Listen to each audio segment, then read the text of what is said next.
সিনু, পুগলু, দেখতে পাচ্ছ গাইস, এটা হচ্ছে আমার ছোট ছেলে আর এটা হচ্ছে আমার বড় ছেলে। বৃষ্টির দিনে মেঘলা মেঘলা ওয়েদার, দেখতে পাচ্ছ ওয়েদারটা জাস্ট ওয়াও লাগছে। আর এখানে আমাদের সিনুবাবু গালে হাত দিয়ে কি ভাবছে আমি জানি না। আর এখানে আমার পুক পুক পুক পুক পুগলু বাবু বেলুন নিয়ে টুক টুক টুক টুক করছে। তো তোমাদের আরেকটা জিনিস দেখাবো, আমাদের বর্ষার দিনে আমাদের ঘরগুলোর অবস্থা। তো দেখতে পাচ্ছ ওর এখানে কাজ নেই, তো ওইখানে বেলুন নিয়ে আর কি করছে বেলুন নিয়ে। আর এই যে সিনু, সিনু এখান থেকে নুকি মারছে। হাই সিনু, এই যে পাপা।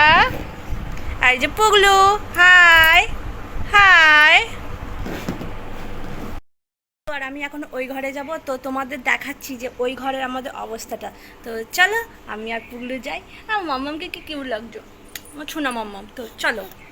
আচ্ছা, এখানে হচ্ছে আমাদের রং হচ্ছে বলে এখানে রংগুলো সব রাখা রয়েছে। আর যেটা দেখাবো বলছিলাম, এই যে দেখো, বর্ষার দিনে একটা জামা কাপড় শুকায়নি গাইস, একটাও না। মানে আমাদের সিনুর সব এখানে মেলা রয়েছে, আর এই দিকটাতেও সব মেলা রয়েছে। আর বৃষ্টির দিনে একটা কিছু শোকাচ্ছে না।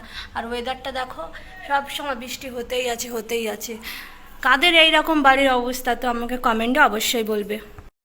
ভালো লাগলে লাইক, কমেন্ট, শেয়ার আর সাবস্ক্রাইব করে দেবে। আর নেক্সট ভিডিওর কথা হচ্ছে, তো এখন পর্যন্ত টাটা।